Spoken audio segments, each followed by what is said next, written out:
बच्चे हुण आपां 6वीं क्लास का जिहड़ा अपना अप्रैल मई दे सिलेबस का अखीरला पार्ट है जिस का नाम है सजीव अते उन्हां दा चौगिरदा, उस बारे आपां जिहड़ा हैगा ज्ञान हासिल करांगे। बच्चों आपां भी जिहड़े घरां विच रहिंदे आ या जिहड़े स्थानां ते जांदे आ उहदे आस पास देखण दी कोशिश कीती होनी है, तो उहदे विच तुहानूं बहुत वख-वख तरह के पौधे तो बहुत वख-वख तरह के जानवर नज़र आते होणगे। पौधे कई बारी बहुत छोटे होंदे ते कई बारी बहुत वड्डे होंदे आ। वड्डे जिहड़े दरख्त का रूप लै चुके होंदे आ, बहुत छोटे जिहड़े होंदे वो बूटियां होंदियां ते वो आपां पिछले पाठ विच भी इस बारे जानकारी हासिल कीती सी, जिहड़ा आपां 7वां पाठ पढ़िया सीगा। ते कुछ आपां नूं इस विच झाड़ियां भी नज़र आईयां सीगियां। इस तरह बहुत वख-वख तरह के जानवर जिन्हां विच बहुत वड्डे जानवर भी ते बहुत छोटे जानवर भी आपां नूं दिखाई दिंदे होणगे। आपां आम तौर पर बहुत सारे पंछी भी देखे होणगे, आपां आम तौर पर दीवारां ते कीड़ियां भी देखियां होणगियां, कई तरह के कीट देखे होणगे। तां इस तरह मक्खियां उड़दियां तुसीं देखियां होणगियां। तां होर भी इस विच कई जानवर आ जांदे। घरां विच दुੱਧ प्राप्त करने लई गावां मੱਝਾਂ ये सारे जिहड़े हैगे आ ये सारे अपना चौगिरदा बनाते हैं, जिस दे विच कि बहुत सारे पौधे, बहुत सारे जंतु, इन्हां तो इलावा बहुत सारियां निर्जीव वस्तुआं भी आपां देखियां होणगियां, जिस विच जिवें इट्टां है निर्जीव है, दरवाजे है निर्जीव है, फिर जे दीवारां निर्जीव है, इस तरह अपने हत्थां 'च पैन है, ये सारे निर्जीव है। इस तरह दी होर बहुत सारियां वस्तुआं देखियां होणगियां। तो जानवरों के विच आपां आम तौर पर मकड़ियां भी देखियां होणगियां। सो ये कई तरह के जानवर है ते कई तरह के पौधे है, पर आपां इस पाठ दे विच ये भी पढ़ना हैगा कि किसी खास तरह के वातावरण दे विच किसी खास तरह के ही जानवर रहिंदे हन, या उत्थों दे बूटे भी कुछ उस तरह के ही हुंदे हन। जे आपां चौगिरदे की गल करिए, जे आपां मारूथली खेत्र विच जा वड़ीए तां मारूथल दे विच जे अपना राजस्थान हैगा, मारूथली खेत्र हैगा, उत्थे बहुत सारे अजिहे पौधे होणगे जिन्हां ते कंडे लगे हुंदे आ। पौधों ते कंडे लगना ये मारूथल वाले पौधों की पहचान है। कैक्टस उसकी उदाहरण है, जिहड़ा गुलाब है वह भी उसकी उदाहरण है, किक्कर भी उसकी उदाहरण है। इन्हां ते कंडे लगे हुंदे आ। तो इस तरह जे आपां समुद्री तट ते देखीए तो पौधे उत्थे आम तौर पर तुसीं फोटोआं 'च कदी देखे होणगे, नारियल के दरख्त देखे होणगे, वो समुद्री खेतों के नेड़े की पहचान हैगी है। इस तरह जे आपां जानवरों की गल करिए तो मारूथल का जिहड़ा जहाज़ जिन्हों कहा जाता है ऊँट है। इस तरह जे आपां पानी दे विचले जानवरों की गल करिए तो मच्छियाँ, ठीक है ना। तो ये वख-वख तरह के खेत्रों बारे जिहड़ी जानकारी हैगी है। हुण तुसीं जे अपने आस पास बड़े आराम नाल कोई जानवर दी या किसी तरह के खास तरह के पौधे की किस्म की पहचान करनी होवे तो तुसीं कोशिश करो एक इहो जे थां दा विजिट करो, जावो जिथे कि तुहानूं बहुत सारे अलग अलग तरह के पौधे ते अलग अलग तरह के जानवर मिलते होण। एक अपने पिंड का जिहड़ा छप्पड़ हैगा वो बहुत एक वड्डा संग्रह हैगा, जिथे कि अलग अलग श्रेणी के जानवर ते अलग अलग श्रेणी के पौधे भी हुंदे हन। तो आम तौर पर कई लोग जिहड़े हैगे आ बच्चों का विहार हुंदा कि छप्पड़ां दे नेड़े बहुत जाते हैगे आ, तो उस ते आपां उन्हां चीज़ां दा जिहड़ा हैगा देख सकते हैं कि किस तरह के जिहड़े जानवर है तो किस तरह के जिहड़े पौधे हैगे आ किसी खास स्थान नूं उस विच मिलते हैं। हुण इन्हां सारे आपां जंतुआं या पौधों बारे जे जानना है तो आपां नूं इन्हां खास स्थानां ते जाना पवेगा। तो आपां वैसे टीवी ते भी बहुत बार देखते हैं कई तरह के जानवर, आपां नूं डिस्कवरी चैनल ते बहुत सारे अलग अलग तरह के थां ते आपां नूं वीडियो दिखाए जाते हैं, जिथे जंगलों के विच कैमरे फिट किए होंदे आ, उत्थों पता लग जाता है कि किहड़ी थां दा किहड़ा जानवर जिहड़ा हैगा। हुण आपां गल करांगे आवास अते अनुकूलन दी। आवास अते अनुकूलन। आवास जिहड़ा है, आवास किसनूं कहंदे है? जिस थां ते कोई जानवर कोई जंतु रहिंदा हैगा वो उसका आवास है। तो तुसीं आम तौर पर कई तरह के आवास जानवरों के देखे होणगे। चूहा जिहड़ा हैगा वो तुसीं देखिया होना है। इस तरह जिहड़ा खरगोश हैगा वो देखिया होना है किस थां दे उत्ते रहिंदा हैगा। ਇਸ ਤਰ੍ਹਾਂ ਹੀ ਸੱਪਾਂ ਬਾਰੇ ਤੁਸੀਂ ਸੁਣਿਆ ਹੋਣਾ, ਉਹ ਕਿੱਥੇ ਰਹਿੰਦੇ ਹੈਗੇ ਆ। ਤੋ ਆਪਾਂ ਇੱਕ ਸਾਰਣੀ ਹੈਗੀ ਹੈ ਜਿਸ ਦੇ ਵਿੱਚ ਆਪਾਂ ਅਲੱਗ-ਅਲੱਗ ਤਰ੍ਹਾਂ ਦੇ ਜੰਤੂਆਂ ਦਾ ਅਧਿਐਨ ਕਰਨਾ, ਉਹ ਕਿਹੜੇ ਖੇਤਰਾਂ ਵਿੱਚ ਰਹਿੰਦੇ ਹਨ। ਜਿਵੇਂ ਜੇ ਕੋਈ ਜਾਨਵਰ ਜੰਗਲ ਵਿੱਚ ਰਹਿੰਦਾ ਹੈਗਾ ਤਾਂ ਆਪਾਂ ਉਹਦਾ ਨਾਮ ਲਿਖਣਾ ਇਸ ਸਾਰਣੀ 'ਚ। ਜੇ ਪਹਾੜੀ ਖੇਤਰਾਂ 'ਚ ਰਹਿੰਦਾ ਹੈ ਉਹਦਾ ਨਾਂ ਲਿਖਾਂਗੇ, ਜੇ ਮਾਰੂਥਲ 'ਚ ਰਹਿੰਦਾ ਉਹਦਾ ਨਾਂ ਲਿਖਾਂਗੇ, ਜੇ ਸਮੁੰਦਰ ਵਿੱਚ ਰਹਿੰਦਾ ਉਹਦਾ ਨਾਂ ਲਿਖਾਂਗੇ, ਅਤੇ ਜੇ ਹੋਰ ਸਥਾਨ 'ਤੇ ਰਹਿੰਦਾ ਤਾਂ ਉਹਦਾ ਨਾਂ ਲਿਖਾਂਗੇ। ਇਹਦੇ ਵਿੱਚ ਇਕੱਲੇ ਜਾਨਵਰ ਹੀ ਨਹੀਂ, ਇਹਦੇ 'ਚ ਪੌਦੇ ਵੀ ਲਿਖ ਸਕਦੇ ਹਾਂ ਆਪਾਂ। ਹੁਣ ਜਿਹੜਾ ਊਠ ਹੈਗਾ, ਇਹਦਾ ਆਵਾਸ ਆਮ ਤੌਰ 'ਤੇ ਮਾਰੂਥਲ ਹੈ, ਵੀ ਇਹ ਉਸ ਖੇਤਰਾਂ ਵਿੱਚ ਰਹਿੰਦਾ ਹੈ ਜਿੱਥੇ ਮਾਰੂਥਲੀ ਸਥਾਨ ਜ਼ਿਆਦਾ ਹੁੰਦੇ ਆ, ਜਿੱਥੇ ਜਿਹੜੀ ਰੇਤੀਲੀ ਉਸ ਤਰ੍ਹਾਂ ਦੀ ਮਿੱਟੀ ਹੁੰਦੀ ਹੈ ਜਿਹੜੀ ਕਿ ਹਵਾ ਦੇ ਨਾਲ ਬਹੁਤ ਜਲਦੀ ਉੱਡ ਜਾਂਦੀ ਹੈਗੀ ਹੈ। ਤਾਂ ਉਸ ਥਾਂ 'ਤੇ ਰਹਿਣ ਕਰਕੇ ਇਹਨਾਂ ਦੇ ਸਰੀਰ ਦੀ ਬਣਤਰ ਵੀ ਉਸ ਤਰ੍ਹਾਂ ਦੀ ਬਣ ਜਾਂਦੀ ਹੈ। ਹੁਣ ਊਠ ਬਾਰੇ ਦੱਸਿਆ ਜਾਂਦਾ ਹੈ ਕਿ ਇਹ ਲਗਭਗ 15-20 ਦਿਨਾਂ ਦੇ ਵਿੱਚ ਇੱਕ ਵਾਰੀ ਪਾਣੀ ਪੀਂਦਾ, ਅਤੇ ਆਪਣੀ ਜਿਹੜੀ ਹੰਪ ਹੁੰਦੀ ਹੈ, ਜਿਹੜੀ ਇਹਦੀ ਢੂਈ 'ਤੇ ਉੱਚੀ ਸਾਰੀ ਇੱਕ ਹੰਪ ਹੁੰਦੀ ਹੈ, ਉਹਦੇ ਵਿੱਚ ਪਾਣੀ ਆਪਣਾ ਜਮ੍ਹਾਂ ਕਰ ਲੈਂਦਾ, ਅਤੇ ਉਹੀ ਪਾਣੀ ਜਿਹੜਾ ਹੈਗਾ ਇਹ 15-20 ਦਿਨ ਤੱਕ ਇਹਦੇ ਰਾਹੀਂ ਵਰਤਿਆ ਜਾਂਦਾ ਹੈ। ਤਾਂ ਇਹ ਉਸਦਾ ਆਵਾਸ ਹੈਗਾ। ਇਸੇ ਤਰ੍ਹਾਂ ਅਨੁਕੂਲਨ ਕੀ ਹੈਗਾ? ਅਨੁਕੂਲਨ ਭਾਵ ਕਿਸੇ ਖੇਤਰ ਦੇ ਵਿੱਚ ਰਹਿਣ ਲਈ ਆਪਣੇ ਆਪ ਨੂੰ ਢਾਲਣਾ। ਤੋ ਇਹ ਜਿਹੜਾ ਊਠ ਹੈਗਾ ਜਾਂ ਮੱਛੀਆਂ ਹੈਗੀਆਂ, ਇਹ ਜਿਹੜੇ ਖੇਤਰ ਵਿੱਚ ਰਹਿੰਦੀਆਂ ਹੈਗੀਆਂ, ਇਹਨਾਂ ਨੇ ਆਪਣੇ ਆਪ ਨੂੰ ਉਸ ਖੇਤਰ ਵਿੱਚ ਢਾਲਿਆ ਹੋਇਆ ਹੈ। ਇਹਨਾਂ ਦੇ ਸਰੀਰ ਦੀ ਬਣਤਰ ਵੀ ਉਸ ਤਰ੍ਹਾਂ ਬਣੀ ਹੋਈ ਹੈ ਵੀ ਇਹ ਉਸ ਖੇਤਰ ਵਿੱਚ ਰਹਿਣ ਦੇ ਲਈ ਅਨੁਕੂਲ ਹੈ। ਹੁਣ ਜਿਵੇਂ ਤੁਹਾਨੂੰ ਊਠ ਬਾਰੇ ਦੱਸਿਆ ਸੀਗਾ ਕਿ ਇਹਦੇ ਵਿੱਚ ਕੈਪੈਸਿਟੀ ਹੈਗੀ ਹੈ ਕਿ ਪਾਣੀ ਜਮ੍ਹਾਂ ਕਰਕੇ ਰੱਖ ਸਕਦਾ ਵੀ ਲੰਮੇ ਸਮੇਂ ਲਈ, ਅਤੇ ਆਪਾਂ ਨੂੰ ਇਹ ਗੱਲ ਦਾ ਵੀ ਪਤਾ ਵੀ ਮਾਰੂਥਲ ਦੇ ਵਿੱਚ ਜਿਹੜਾ ਪਾਣੀ ਹੈਗਾ ਉਹ ਇੰਨੀ ਜਲਦੀ ਨਹੀਂ ਮਿਲਦਾ ਹੈਗਾ, ਪਾਣੀ ਦੀ ਉੱਥੇ ਬਹੁਤ ਕਮੀ ਹੁੰਦੀ ਹੈ। ਸੋ ਉਸੇ ਕਮੀ ਨੂੰ ਮੁੱਖ ਰੱਖਦੇ ਹੋਏ ਇਹਦੇ ਸਰੀਰ ਦੇ ਵਿੱਚ ਕੁਦਰਤ ਨੇ ਹੀ ਇਸ ਤਰ੍ਹਾਂ ਦੀ ਬਣਤਰ ਬਣਾਈ ਹੋਈ ਹੈ ਵੀ ਇਹ ਪਾਣੀ ਨੂੰ ਆਪਣੇ ਵਿੱਚ ਜਮ੍ਹਾਂ ਕਰਕੇ ਰੱਖ ਸਕਦਾ ਹੈ। ਤਾਂ ਇੱਕ ਇਹ ਹੈ ਵੀ ਇਸ ਦੇ ਜਿਹੜੀਆਂ ਲੱਤਾਂ ਹੈਗੀਆਂ ਬੇਸ਼ੱਕ ਲੰਮੀਆਂ ਹੁੰਦੀਆਂ, ਪਰ ਇਹ ਬੜੇ ਆਰਾਮ ਨਾਲ ਤੁਰ ਸਕਦਾ। ਆਰਾਮ ਨਾਲ ਤੁਰਨ ਦਾ ਕਾਰਨ ਇਹਦਾ ਇਹੀ ਹੈ ਵੀ ਇਹਦੇ ਪੈਰ ਜਿਹੜੇ ਹੈ ਉਹਨਾਂ ਵਿੱਚ ਵੱਧ ਚੌੜਾਈ ਹੁੰਦੀ ਹੈ, ਤਾਂ ਪੈਰਾਂ ਦੀ ਇਹਦੀ ਜਿਹੜੀ ਖੁਰਾਂ ਦੀ ਚੌੜਾਈ ਵੱਧ ਹੋਣ ਕਰਕੇ ਰੇਤ ਵਿੱਚੋਂ ਖੁੱਭਦੇ ਨਹੀਂ ਗੇ, ਅਤੇ ਜਿਸ ਕਰਕੇ ਬੜੇ ਸਹਿਜਤਾ ਨਾਲ ਇਹ ਤੁਰ ਸਕਦੇ ਆ। ਪਰ ਜੇ ਕੋਈ ਹੋਰ ਜੀਵ ਇਸ ਤਰ੍ਹਾਂ ਤੁਰਨ ਦੀ ਕੋਸ਼ਿਸ਼ ਕਰੂਗਾ ਤਾਂ ਰੇਤ ਦੇ ਵਿੱਚ ਉਹਦੇ ਪੈਰ ਜਿਹੜੇ ਹੈਗੇ ਖੁੱਭੇ ਜਾਣਗੇ। ਤਾਂ ਇਸ ਗੱਲ ਦਾ ਕੋਈ ਫਰਕ ਨਹੀਂ ਪੈਂਦਾ ਗਾ ਊਠ ਨੂੰ। ਤਾਂ ਮੱਛੀਆਂ ਦੀ ਜਿਹੜਾ ਸਰੀਰ ਹੈਗਾ, ਉਹਨਾਂ ਦੇ ਸਰੀਰ ਦੀ ਬਣਤਰ ਇਸ ਤਰ੍ਹਾਂ ਬਣੀ ਹੁੰਦੀ ਹੈ ਕਿ ਪਾਣੀ ਵਿੱਚ ਆਰਾਮ ਨਾਲ ਤੈਰ ਸਕਦੀਆਂ। ਸਰੀਰ ਇਹਨਾਂ ਦਾ ਧਾਰਾ ਰੇਖੀ ਹੁੰਦਾ ਹੈ, ਤਾਂ ਜਿਸ ਕਰਕੇ ਧਾਰਾ ਰੇਖੀ ਦਾ ਭਾਵ ਹੈ ਵੀ ਇਹ ਪਾਣੀ ਨੂੰ ਆਸਾਨੀ ਨਾਲ ਕੱਟ ਸਕਦੀਆਂ, ਵੀ ਪਾਣੀ ਦਾ ਮੂਹਰੋਂ ਤਿੱਖੀਆਂ ਹੁੰਦੀਆਂ। ਤੁਸੀਂ ਆਮ ਤੌਰ 'ਤੇ ਦੇਖਿਆ ਹੋਣਾ ਕਿ ਇਹਨਾਂ ਦੇ ਸਰੀਰ ਦੀ ਬਣਤਰ ਦੇ ਆਕਾਰ 'ਤੇ ਹੀ ਜਿਹੜੇ ਸਮੁੰਦਰੀ ਜਹਾਜ਼ ਬਣਾਏ ਜਾਂਦੇ ਜਾਂ ਹਵਾਈ ਜਹਾਜ਼ ਬਣਾਏ ਜਾਂਦੇ ਆ, ਉਹ ਵੀ ਮੱਛੀਆਂ ਦੀ ਇਸ ਬਣਤਰ ਜਾਂ ਪੰਛੀਆਂ ਦੇ ਸਰੀਰ ਦੀ ਬਣਤਰ ਨੂੰ ਧਿਆਨ ਵਿੱਚ ਰੱਖਦੇ ਹੋਏ ਬਣਾਏ ਜਾਂਦੇ ਆ, ਹਵਾ ਨੂੰ ਅਤੇ ਪਾਣੀ ਨੂੰ ਆਸਾਨੀ ਦੇ ਨਾਲ ਕੱਟਣ ਦੇ ਲਈ। ਫਿਰ ਮੱਛੀਆਂ ਦਾ ਜਿਹੜਾ ਸਰੀਰ ਹੁੰਦਾ ਉਹਦੇ 'ਤੇ ਕਈ ਸਕੇਲ ਹੁੰਦੇ ਆ, ਚਿਕਨੇ ਸਕੇਲ ਹੁੰਦੇ ਆ, ਉਹ ਇਹਨੂੰ ਸੁਰੱਖਿਆ ਪ੍ਰਦਾਨ ਕਰਦੇ ਆ ਮੱਛੀ ਨੂੰ ਵੀ ਇਹ ਪਾਣੀ ਵਿੱਚ ਇਹਨਾਂ ਦਾ ਸਰੀਰ ਜਿਹੜਾ ਹੈਗਾ ਉੱਤੋਂ ਗਲਦਾ ਨਹੀਂ ਗਾ, ਕਿਉਂਕਿ ਉਹ ਸਕੇਲ ਜਿਹੜੇ ਹੁੰਦੇ ਆ ਉਹਨਾਂ ਵਿੱਚ ਕਈ ਤਰ੍ਹਾਂ ਦੇ ਤੇਲ ਹੁੰਦੇ ਆ, ਅਤੇ ਤੇਲ ਬਾਰੇ ਆਪਾਂ ਨੂੰ ਪਤਾ ਹੈ ਵੀ ਪਾਣੀ ਦੇ ਉੱਤੇ ਇਹ ਤੈਰਨਾ ਸ਼ੁਰੂ ਕਰ ਦਿੰਦੇ ਆ। ਪਾਣੀ ਦਾ ਤੇਲ ਦੇ ਉੱਤੇ ਕੋਈ ਅਸਰ ਨਹੀਂ ਹੁੰਦਾ ਗਾ। ਤਾਂ ਇਸ ਕਰਕੇ ਇੱਕ ਇਹਨਾਂ ਦੇ ਜਿਹੜੇ ਖੰਭੜੇ ਲੱਗੇ ਹੁੰਦੇ ਆ, ਪੂਛ ਇਹਨਾਂ ਦੀ ਜਿਹੜੀ ਚਪਟੀ ਹੁੰਦੀ ਆ, ਤਾਂ ਇੱਕ ਮੱਛੀ ਵਿੱਚ ਜਿਹੜਾ ਹੈਗਾ ਸਾਹ ਲੈਣ ਲਈ ਗਲਫੜੇ ਹੁੰਦੇ ਆ, ਜਦ ਕਿ ਆਪਣੇ ਸਰੀਰ ਵਿੱਚ ਸਾਹ ਲੈਣ ਲਈ ਫੇਫੜੇ ਆ। ਅਤੇ ਜੇ ਗਲਫੜੇ ਜਿਹੜੇ ਆ ਉਹਨਾਂ ਦਾ ਕੰਮ ਹੈ ਕਿ ਗਲਫੜੇ ਸਰੀਰ ਤੋਂ ਬਾਹਰ ਹੁੰਦੇ ਆ ਇਹਦੇ ਮੱਛੀ ਦੇ, ਅਤੇ ਗਲਫੜੇ ਹਵਾ ਵਿੱਚੋਂ ਉਸ ਗਲਫੜੇ ਪਾਣੀ ਆਪਣੇ ਪੂਰੇ ਦਾ ਪੂਰਾ ਗਲਫੜਿਆਂ ਵਿੱਚੋਂ ਲੰਘਦਾ, ਅਤੇ ਉਸ ਪਾਣੀ ਨੂੰ ਉਹਨਾਂ ਵਿੱਚੋਂ ਜਦੋਂ ਗਲਫੜਿਆਂ ਵਿੱਚੋਂ ਲੰਘਦਾ ਤਾਂ ਉਹਨਾਂ ਦੇ ਗਲਫੜਿਆਂ ਦਾ ਕੋਈ ਨੁਕਸਾਨ ਨਹੀਂ ਹੁੰਦਾ, ਸਗੋਂ ਗਲਫੜੇ ਉਸ ਪਾਣੀ ਵਿੱਚੋਂ ਆਕਸੀਜਨ ਸੋਖ ਲੈਂਦੇ ਆ ਅਤੇ ਆਕਸੀਜਨ ਅੰਦਰ ਸਰੀਰ ਵਿੱਚ ਪਹੁੰਚ ਜਾਂਦੀ ਇਹਨਾਂ ਦੇ। ਤਾਂ ਇਹਨਾਂ ਕਾਰਨਾਂ ਕਰਕੇ ਇਸ ਪ੍ਰਕਿਰਿਆ ਨੂੰ ਆਪਾਂ ਅਨੁਕੂਲਨ ਕਹਿੰਦੇ ਹਾਂ, ਬਈ ਕਿਸੇ ਵੀ ਹਾਲਾਤ ਦੇ ਵਿੱਚ ਆਪਣੇ ਆਪ ਨੂੰ ਢਲਣਯੋਗ ਬਣਾਉਣਾ।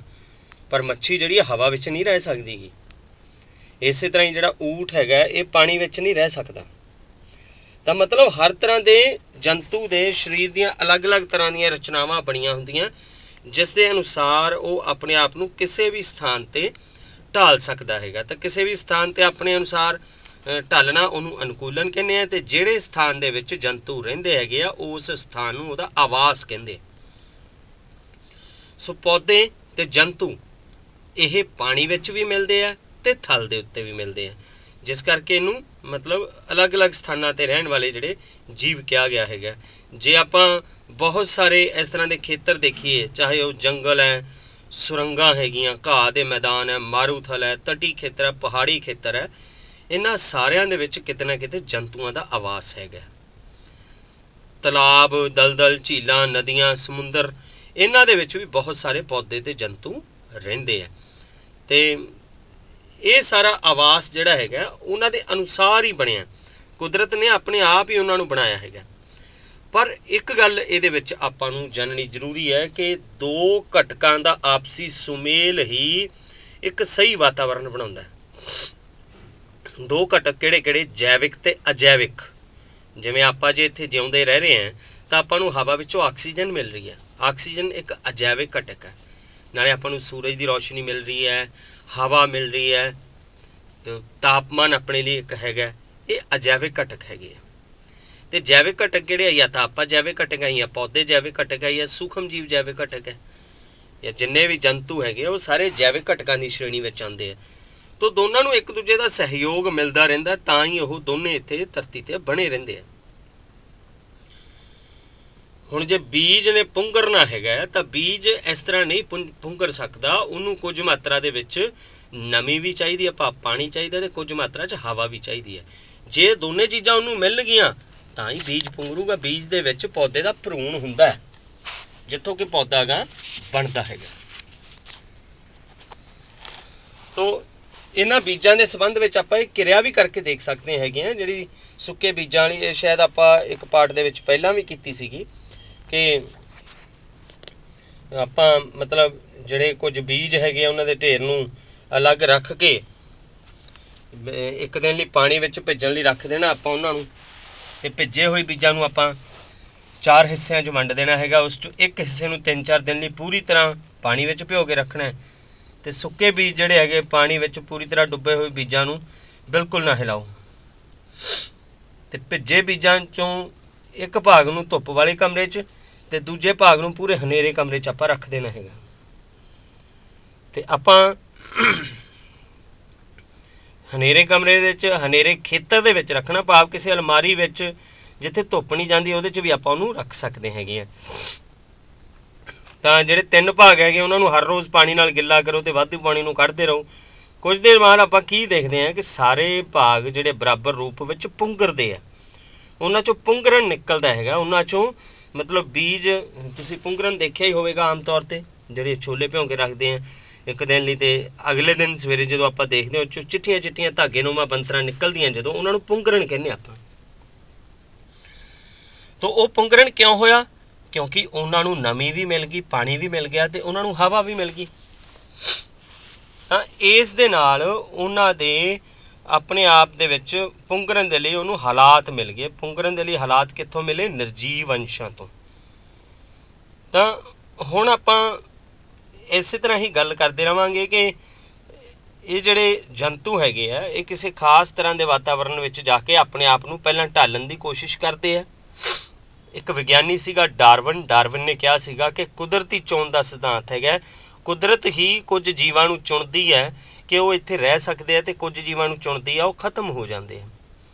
ਤਾਂ ਉਸੇ ਲੜੀ ਦੇ ਤਹਿਤ ਹੀ ਅਨੁਕੂਲਨ ਹੁੰਦਾ ਆਪਣੇ ਵਿੱਚ। ਅਨੁਕੂਲਨ ਭਾਵ ਕਿਸੇ ਵੀ ਵਾਤਾਵਰਨ ਵਿੱਚ ਆਪਾਂ ਆਪਣੇ ਆਪ ਨੂੰ ਢਾਲਣਾ। ਹੁਣ ਇਨਸਾਨ ਜਿਹੜਾ ਹੈਗਾ ਪੂਰੀ ਧਰਤੀ 'ਤੇ ਇਹੋ ਜਿਹੇ ਖੇਤਰਾਂ ਵਿੱਚ ਵੀ ਰਹਿ ਰਿਹਾ ਜਿੱਥੇ ਬਹੁਤ ਜ਼ਿਆਦਾ ਗਰਮੀ ਹੈ, ਅਤੇ ਇਹੋ ਜਿਹੇ ਖੇਤਰਾਂ 'ਚ ਵੀ ਰਹਿ ਰਿਹਾ ਜਿੱਥੇ ਬਹੁਤ ਜ਼ਿਆਦਾ ਠੰਡ ਹੈ। ਇਸੇ ਤਰ੍ਹਾਂ ਹੀ ਬੈਕਟੀਰੀਆ ਜਿਹੜੇ ਆ, ਜੀਵਾਣੂ ਹੈ, ਜਿਹੜੇ ਬਹੁਤ ਛੋਟੇ ਜੀਵ ਹੈ, ਇੱਕ ਸੈਲੀ ਜੀਵ ਹੈ, ਉਹ ਵੀ ਕਿਸੇ ਵੀ ਵਾਤਾਵਰਨ ਵਿੱਚ ਰਹਿ ਸਕਦੇ ਆ। ਤਾਂ ਉਹ ਆਪਣੇ ਆਪ ਨੂੰ ਐਡਜਸਟ ਕਰ ਲੈਂਦੇ, ਉਸੇ ਨੂੰ ਆਪਾਂ ਅਨੁਕੂਲਨ ਕਹਿੰਦੇ ਹਾਂ। ਹੁਣ ਆਪਾਂ ਇਹਨਾਂ ਅਨੁਕੂਲਨ ਦੇ ਆਧਾਰ 'ਤੇ ਹੀ ਭਿੰਨ ਆਵਾਸਾਂ ਦੀ ਗੱਲ ਕਰਾਂਗੇ।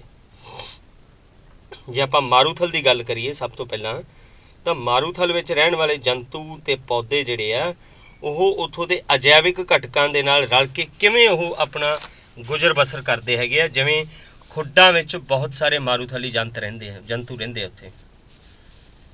ਮਾਰੂਥਲ 'ਚ ਆਮ ਤੌਰ 'ਤੇ ਚੂਹੇ ਅਤੇ ਸੱਪ ਬੜੇ ਕਾਮਨ ਹੈਗੇ ਆ। ਦਿਨ ਵੇਲੇ ਗਰਮੀ ਇੰਨੀ ਜ਼ਿਆਦਾ ਹੁੰਦੀ ਹੈ ਅਤੇ ਰਾਤ ਵੇਲੇ ਤਾਪਮਾਨ 'ਚ ਬਹੁਤ ਜ਼ਿਆਦਾ ਗਿਰਾਵਟ ਆਉਂਦੀ ਹੈ ਉੱਥੇ। ਤਾਂ ਰਾਤ ਵੇਲੇ ਜਿਹੜੇ ਜੰਤੂ ਹੈਗੇ ਆ ਉਹ ਬਾਹਰ ਨਿਕਲਦੇ ਆ, ਕਿਉਂਕਿ ਦਿਨ ਵੇਲੇ ਬਹੁਤ ਜ਼ਿਆਦਾ ਗਰਮੀ ਹੈ। ਅਤੇ ਕਈ ਵਾਰੀ ਐਂ ਹੁੰਦਾ, ਇੱਕ ਕਹਾਣੀ ਹੈ ਜੇ ਮੈਂ ਤੁਹਾਨੂੰ ਇਹਦੇ ਵਿੱਚ ਸੁਣਾਵਾਂ ਸ਼ਾਇਦ ਥੋੜ੍ਹੀ ਰੋਚਕ ਵੀ ਲੱਗੂ, ਕਿ ਦੋ ਦੋਸਤ ਸੀਗੇ, ਇੱਕ ਉਸ ਵਿੱਚੋਂ ਇੱਕ ਨੂੰ ਦਿਖਾਈ ਨਹੀਂ ਦਿੰਦਾ ਸੀ ਅਤੇ ਇੱਕ ਨੂੰ ਦਿਸਦਾ ਸੀ। ਦੋਨੇ ਜਿਹੜੇ ਮਾਰੂਥਲ ਵਿੱਚ ਚਲੇ ਗਏ ਤਾਂ ਉੱਥੇ ਤੁਰਦੇ ਤੁਰਦੇ ਰਾਤ ਪੈ ਗਈ ਉਹਨਾਂ ਨੂੰ ਅਤੇ ਸੌਂ ਗਏ। ਤਾਂ ਸੌਂਦੇ ਵੇ ਜਦੋਂ ਸਵੇਰੇ 4 ਵਜੇ ਜਿਹਨੂੰ ਨਹੀਂ ਦਿਸਦਾ ਸੀਗਾ, ਉਹਨੇ ਮਾੜਾ ਜਿਹਾ ਹੱਥ ਪੱਲਾ ਮਾਰਿਆ ਸਾਈਡ 'ਤੇ ਅਤੇ ਉਹਦੇ ਹੱਥ ਵਿੱਚ ਇੱਕ ਸੋਟੀ ਆ ਗਈ। ਤਾਂ ਕੋਈ ਲਗਭਗ ਮੈਨੂੰ ਲੱਗਦਾ ਵੀ ਇਹ 2-3 ਵਜੇ ਦਾ ਵੇਲਾ ਹੋਣਾ ਰਾਤ ਦੇ, ਤਾਂ ਉਹਦੇ ਹੱਥ 'ਚ ਉਹ ਸੋਟੀ ਆ ਗਈ ਅਤੇ ਉਹਨੇ ਜਿਹੜੀ ਉਹ ਸੋਟੀ ਲਕੋ ਲਈ ਕੋਲੇ। ਸਵੇਰ ਨੂੰ ਜਦੋਂ ਉੱਠਿਆ ਇਹ ਕੋਈ 5-6 ਵਜੇ, ਤਾਂ ਉਹਦਾ ਦੋਸਤ ਉਹਨੂੰ ਕਹਿੰਦਾ ਵੀ ਆਹ ਤੂੰ ਕੀ ਫੜੀ ਬੈਠਾ? ਉਹ ਕਹਿੰਦਾ ਵੀ ਇਹ ਸੋਟੀ ਹੈ। ਉਹ ਕਹਿੰਦਾ ਇਹ ਸੋਟੀ ਨਹੀਂ, ਇਹ ਸੱਪ ਹੈ। ਉਹ ਕਹਿੰਦਾ ਹੈ ਸੱਪ ਹੈ? ਤਾਂ ਉਹ ਕਹਿੰਦਾ ਮੈਂ ਨਹੀਂ ਯਕੀਨ ਕਰਦਾ ਤੇਰੀ ਗੱਲ ਦਾ, ਵੀ ਇਹ ਸੋਟੀ ਹੈ, ਬੜੀ ਮੁਲਾਇਮ ਸੋਟੀ ਹੈ। ਤਾਂ ਦੱਸਿਆ ਗਿਆ ਸੀਗਾ ਕਿ ਉਹ ਸੱਪ ਜਿਹੜਾ ਹੈਗਾ ਰਾਤ ਵੇਲੇ ਇੰਨੀ ਜ਼ਿਆਦਾ ਠੰਡ ਹੁੰਦੀ ਹੈ ਵੀ ਉਹ ਸੱਪ ਵੀ ਉੱਥੇ ਜੰਮ ਜਾਂਦਾ, ਉਸਦਾ ਖੂਨ ਵੀ ਜੰਮ ਜਾਂਦਾ। ਤਾਂ ਉਸਦਾ ਖੂਨ ਜੰਮ ਗਿਆ ਸੀ ਅਤੇ ਉਹ ਸੋਟੀ ਵਾਂਗ ਇੱਕ ਲੱਗ ਰਿਹਾ ਸੀ ਉਹਨੂੰ। ਅਤੇ ਉਹ ਕਹਿੰਦਾ ਵੀ ਮੈਂ ਨਹੀਂ ਤੈਨੂੰ ਸੋਟੀ ਦੇਣੀ ਗੀ। ਅਤੇ ਉਹ ਚਲਾ ਜਾਂਦਾ ਦੂਸਰਾ ਦੋਸਤ, ਅਤੇ ਜਦੋਂ ਜਿਵੇਂ ਸੋਟੀ ਨੂੰ ਨਾਲ ਲੈ ਕੇ ਤੁਰਦਾ, ਜਦੋਂ ਦਿਨ ਚੜ੍ਹਦਾ 9-10 ਵੱਜਦੇ ਆ, ਉਹ ਸੋਟੀ ਦੇ ਵਿੱਚੋਂ ਸੱਪ ਬਣ ਜਾਂਦਾ, ਕਿਉਂਕਿ ਉਸਦਾ ਖੂਨ ਜਿਹੜਾ ਹੈਗਾ ਉਹ ਫਿਰ ਨਿੱਘ ਦੇ ਵਿੱਚ ਉਹ ਪਿਘਲ ਜਾਂਦਾ ਉਹਦੇ ਵਿੱਚ, ਅਤੇ ਉਹ ਫਿਰ ਚੱਲਣਾ ਫਿਰਨਾ ਸ਼ੁਰੂ ਕਰ ਦਿੰਦਾ, ਹਰਕਤ ਉਹਦੀ ਸ਼ੁਰੂ ਹੋ ਜਾਂਦੀ ਹੈ। ਤਾਂ ਉਹਦੇ ਲੜ ਜਾਂਦਾ। ਫਿਰ ਉਹਨੂੰ ਪਤਾ ਲੱਗਦਾ ਵੀ ਮੇਰਾ ਦੋਸਤ ਮੈਨੂੰ ਸੱਚ ਦੱਸਦਾ ਸੀ। ਤਾਂ ਕਹਿਣ ਤੋਂ ਭਾਵ ਇਹ ਹੈ ਵੀ ਮਾਰੂਥਲੀ ਖੇਤਰ ਦੇ ਵਿੱਚ ਰਾਤ ਵੇਲੇ ਇੰਨੀ ਠੰਡ ਹੁੰਦੀ ਹੈ ਕਿ ਉੱਥੋਂ ਦੇ ਜਿਹੜੇ ਜੀਵ ਹੈਗੇ ਆ ਕਈ, ਉਹ ਵੀ ਜੰਮ ਜਾਂਦੇ, ਉਹਨਾਂ ਦਾ ਖੂਨ ਵੀ ਜੰਮ ਜਾਂਦਾ। ਅਤੇ ਦਿਨ ਵੇਲੇ ਇੰਨੀ ਗਰਮੀ ਹੁੰਦੀ ਆ, ਤਾਂ ਉਸ ਖੇਤਰਾਂ ਵਿੱਚ ਉਹ ਆਪਣੇ ਆਪ ਨੂੰ ਬਚਾਉਣ ਲਈ ਕਈ ਜਿਹੜੇ ਜੰਤੂ ਹੈਗੇ ਖੁੱਡਾਂ ਦੇ ਵਿੱਚ ਰਹਿੰਦੇ ਆ। ਫਿਰ ਦਿਨ ਵੇਲੇ ਖੁੱਡਾਂ 'ਚ ਰਹਿੰਦੇ ਆ, ਰਾਤ ਨੂੰ ਉੱਥੋਂ ਬਾਹਰ ਆ ਜਾਂਦੇ। ਇਸੇ ਤਰ੍ਹਾਂ ਉੱਥੋਂ ਦੇ ਪੌਦੇ ਜਿਹੜੇ ਹੈਗੇ ਆ, ਕੈਕਟਸ ਇੱਕ ਬੜਾ ਕਾਮਨ ਪੌਦਾ ਹੈਗਾ ਮਾਰੂਥਲ ਦਾ, ਜਿਸ ਵਿੱਚ ਕਿ ਉਸਦੇ ਜਿਹੜੇ ਪੱਤੇ ਆ ਉਹ ਕੰਡਿਆਂ ਵਿੱਚ ਬਦਲ ਜਾਂਦੇ ਆ। ਉਹ ਕੰਡਿਆਂ ਵਿੱਚ ਇਸ ਲਈ ਬਦਲਦੇ ਆ ਕਿ ਜਿਹੜੇ ਪੱਤਿਆਂ ਦਾ ਕੰਮ ਹੈਗਾ ਉਹਨਾਂ ਨੇ ਵਾਸ਼ਪ ਉਤਸਰਜਨ ਕਰਨਾ ਹੈ, ਕਿ ਆਪਣੇ ਵਿੱਚੋਂ ਸਟੋਮੈਟਾ ਦੇ ਵਿੱਚੋਂ ਜਲ ਵਾਸ਼ਪ ਬਾਹਰ ਬਹੁਤ ਕੱਢ ਦੇਣੇ ਆ। ਪਰ ਮਾਰੂਥਲੀ ਖੇਤਰਾਂ ਵਿੱਚ ਪੌਦਿਆਂ ਨੂੰ ਪਾਣੀ ਵੀ ਇੰਨਾ ਨਹੀਂ ਮਿਲਦਾ ਹੈਗਾ, ਫਿਰ ਪਾਣੀ ਵੀ ਉਹ ਜਿਹੜਾ ਹੈਗਾ ਪੌਦੇ ਆਪਣੇ ਵਿੱਚ ਜਮ੍ਹਾਂ ਕਰਕੇ ਰੱਖਦੇ ਆ। ਤਾਂ ਇਸ ਲਈ ਕੈਕਟਸ ਜਿਹੜਾ ਹੈਗਾ ਆਪਣੇ ਪੱਤਿਆਂ ਨੂੰ ਕੰਡਿਆਂ ਵਿੱਚ ਰੂਪਾਂਤਰਿਤ ਕਰ ਲੈਂਦਾ ਹੈ। ਜਦੋਂ ਉਹ ਕੰਡੇ ਬਣ ਗਏ ਫਿਰ ਉਹਨਾਂ 'ਚੋਂ ਜਲ ਵਾਸ਼ਪ ਬਾਹਰ ਨਹੀਂ ਨਿਕਲਦੇ। ਤਾਂ ਇਸ ਤਰ੍ਹਾਂ ਦਾ ਅਨੁਕੂਲਨ ਜਿਹੜਾ ਹੈਗਾ ਕੈਕਟਸ ਦਾ ਉੱਥੋਂ ਦਾ ਹੋਇਆ ਪਿਆ। ਤਾਂ ਇਸੇ ਤਰ੍ਹਾਂ ਹੀ ਮਾਰੂਥਲੀ ਖੇਤਰਾਂ ਤੋਂ ਇਲਾਵਾ ਜੇ ਆਪਾਂ ਪਹਾੜੀ ਖੇਤਰਾਂ ਵਿੱਚ ਚਲੇ ਜਾਈਏ, ਤਾਂ ਇੱਕ ਮਾਰੂਥਲੀ ਖੇਤਰਾਂ ਬਾਰੇ ਹੋਰ ਗੱਲ ਦੱਸਣੀ ਚਾਹੁੰਦਾ ਹੈ ਕਿ ਨਾਗਫਨੀ ਦਾ ਪੌਦਾ ਵੀ ਉੱਥੋਂ ਦੀ ਇੱਕ ਉਪਜ ਹੈਗਾ। ਤਾਂ ਉੱਥੋਂ ਦੇ ਜਿਹੜੇ ਪੌਦੇ ਹੈਗੇ ਆ ਉਹਨਾਂ ਵਿੱਚ ਇਹ ਪ੍ਰਕਿਰਿਆ ਹੈਗੀ ਆ ਕਿ ਉਹ ਪੌਦਿਆਂ ਦੀਆਂ ਜੜ੍ਹਾਂ ਜਿਹੜੀਆਂ ਹੈਗੀਆਂ ਉਹ ਬੜੀ ਡੂੰਘਾਈ ਤੱਕ ਜਾਂਦੀਆਂ। ਡੂੰਘਾਈ ਤੱਕ ਇਸ ਲਈ ਜਾਂਦੀਆਂ ਕਿਉਂਕਿ ਪਾਣੀ ਬਹੁਤ ਹੇਠਾਂ ਹੁੰਦਾ ਹੈ, ਤਾਂ ਉਹ ਡੂੰਘਾਈ ਤੱਕ ਸਿਰਫ ਅਤੇ ਸਿਰਫ ਜੜ੍ਹਾਂ ਦਾ ਕੰਮ ਇਹੀ ਹੈ ਵੀ ਪਾਣੀ ਲੱਭਣਾ। ਤਾਂ ਜੇ ਆਪਾਂ ਪਹਾੜੀ ਖੇਤਰਾਂ ਦੀ ਗੱਲ ਕਰੀਏ ਤਾਂ ਪਹਾੜੀ ਖੇਤਰਾਂ ਦੇ ਵਿੱਚ ਠੰਡਾ ਇਲਾਕਾ ਹੁੰਦਾ, ਮਾਰੂਥਲ ਦੇ ਉਲਟ ਮਾਰੂਥਲ ਦੇ ਵਿੱਚ ਬਹੁਤ ਜ਼ਿਆਦਾ ਗਰਮੀ ਹੁੰਦੀ ਹੈ ਅਤੇ ਉੱਥੇ ਸਰਦੀਆਂ 'ਚ ਇੰਨੀ ਜ਼ਿਆਦਾ ਬਰਫ਼ ਪੈਂਦੀ ਹੈ ਵੀ ਸਾਰੀ ਦੀ ਸਾਰੀ ਜਿੰਨਾ ਵੀ ਖੇਤਰ ਹੈਗਾ ਉਹ ਬਰਫ਼ ਦੇ ਵਿੱਚ ਢੱਕ ਜਾਂਦਾ ਹੈ। ਅਤੇ ਪੌਦਿਆਂ ਅਤੇ ਜੰਤੂਆਂ ਦੀਆਂ ਅਜਿਹੀਆਂ ਉੱਥੇ ਕਿਸਮਾਂ ਮਿਲਦੀਆਂ ਜਿਹੜੀਆਂ ਮਾਰੂਥਲ ਤੋਂ ਬਿਲਕੁਲ ਅਲੱਗ ਹੁੰਦੀਆਂ। ਅਤੇ ਇਸੇ ਕਰਕੇ ਉੱਥੋਂ ਦੇ ਠੰਡੇ ਇਲਾਕੇ ਕਰਕੇ ਉੱਥੋਂ ਦੇ ਜਾਨਵਰ ਵੀ ਜਿਵੇਂ ਤੇਂਦੂਆ ਹੈਗਾ, ਇਸੇ ਤਰ੍ਹਾਂ ਉੱਥੇ ਯਾਕ ਹੈ, ਇਸੇ ਤਰ੍ਹਾਂ ਉੱਥੇ ਪਹਾੜੀ ਬੱਕਰੀਆਂ, ਇਹ ਕਾਮਨ ਹੈ ਉੱਥੇ। ਅਤੇ ਇਹ ਆਮ ਤੌਰ 'ਤੇ ਜਿਹੜੇ ਤੁਹਾਨੂੰ ਜਾਨਵਰ ਦਿਖਾ ਰਹੇ ਹਾਂ ਇਹ ਉਹਨਾਂ ਖੇਤਰਾਂ ਵਿੱਚ ਹੈ ਜਿੱਥੇ ਬਰਫ਼ ਬਹੁਤ ਜ਼ਿਆਦਾ ਪੈਂਦੀ ਹੈ। ਈਵਨ ਜਿਹੜਾ ਧਰਤੀ ਦਾ ਆਪਣਾ ਉੱਤਰੀ ਧਰੁਵ ਹੈ ਜਾਂ ਦੱਖਣੀ ਧਰੁਵ ਹੈ ਉਹਨਾਂ ਖੇਤਰਾਂ ਵਿੱਚ ਵੀ ਇਹ ਵਾਲੇ ਜਾਨਵਰ ਮਿਲਦੇ ਆ। ਉਹਨਾਂ ਦਾ ਸਰੀਰ ਅਨੁਕੂਲਿਤ ਹੋ ਜਾਂਦਾ ਉਸ ਸਥਾਨ ਦੇ ਨਾਲ, ਉਹਨਾਂ ਦੇ ਸਰੀਰ 'ਤੇ ਵੀ ਇਸ ਤਰ੍ਹਾਂ ਦੀਆਂ ਬਣਤਰਾਂ ਬਣ ਜਾਂਦੀਆਂ। ਦੇਖੋ ਕਈ ਜਾਨਵਰ ਇਹੋ ਜਿਹੇ ਆ ਜਿਨ੍ਹਾਂ ਦੇ ਸਰੀਰ ਇਸ ਤਰ੍ਹਾਂ ਦੇ ਸਫੈਦ ਹੋ ਜਾਂਦੇ ਆ। ਹੁਣ ਆਹ ਪਹਾੜੀ ਬੱਕਰੀ ਹੈ, ਇਹਦਾ ਰੰਗ ਸਫੈਦ ਕਿਉਂ ਹੈ? क्योंकि बर्फ़ वाले खेतर में ज़्यादातर रहना तो होर जिहड़े जानवर है वो इन्हां नूं देख ना सकन, क्योंकि इन्हां दा चिट्टा रंग जिहड़ा है बर्फ़ के नाल ही रल जाता। फिर इस करके इन्हां दे शरीर की बनतर, शरीर का रंग उन्हां दे वर्गा हो जाता। एक इन्हां दी जिहड़ी चमड़ी हुंदी आ बहुत मोटी हुंदी है। मोटी होने का कारण है कि जदों बर्फ़ पैंदी है उदों बहुत ज़्यादा ठंड हुंदी है, तो उस ठंड तो अपने आप नूं बचाउण दे लई इन्हां दी जिहड़ी चमड़ी हैगी आ अंदर निग प्रदान करदी है इन्हां दे शरीर नूं। वो चमड़ी ना तो बाहरली ठंड अंदर जाण दिंदी है ते ना ही अंदरली जिहड़ी गर्मी है वो बाहर निकलण दिंदी है। तो इस करके पहाड़ी खेतरां दे जानवरां दी जिहड़ी चमड़ी हुंदी है बहुत मोटी हुंदी है, तो ठंड तो अपने आप नूं बचाउण दे लई। तो जिवें जिवें आपां पहाड़ां दे विच उच्चे जांदे जावांगे आपां नूं उत्थों दे पौदिਆਂ ਦੀ किस्म भी बदलती जाएगी, तो उत्थे जानवर भी जिहड़े रहण वाले वो अड्ड अड्ड मिलणगे। जे हुण आपां नीवें पहाड़ां वल जाइए, जिवें हुण चिंतपुरनी ज्वाला जी जांदे आ, तो आपां नूं जिहड़े दरख्त राह दे विच ज़्यादातर मिलदे आ वो हैगे आ चील दे दरख्त। पर जे आपां उच्चे पहाड़ी खेतरां वल चले जाइए, भाव जे आपां डलहौजी या कुल्लू मनाली उच्चे पहाड़ी खेतर है, उत्थे आपां नूं देवदार दे दरख्त भी मिलणगे, वध मात्रा च देवदार दे दरख्त। तो ये उन्हां दी अनुकूलन के अनुसार ही उन्हां दा जिहड़ा स्थान हैगा वो बदलदा रहिंदा है। हुण आपां गल करांगे घाह दे मैदानां दी। हुण घाह दे मैदान इन्हां दे विच आम तौर ते जिहड़ा जंगली खेतर है उहदी गल कर रहे हैगा, मैदानी खेतर जिहड़े हैगे उन्हां दी गल कर रहे हैं। तो उत्थे आपां नूं आम तौर ते ही शेर या हिरन ये कॉमन रूप विच मिलते हैं। इस तरह वो बहुत सारे पौधे मिलते हैं जिहड़े कि जिन्हां दे बहुत ज़्यादा फल लगते हैं, वो इन्हां जंगलों में ही मिलते हैं, घाह के मैदानों में ही मिलते हैं। तो उन्हां दे शरीर की बनतर भी इस तरह बनी हुंदी है, जिवें शेर हैगा ये मांस ही खांदा है, आम तौर पर यह हिरन का शिकार करता है।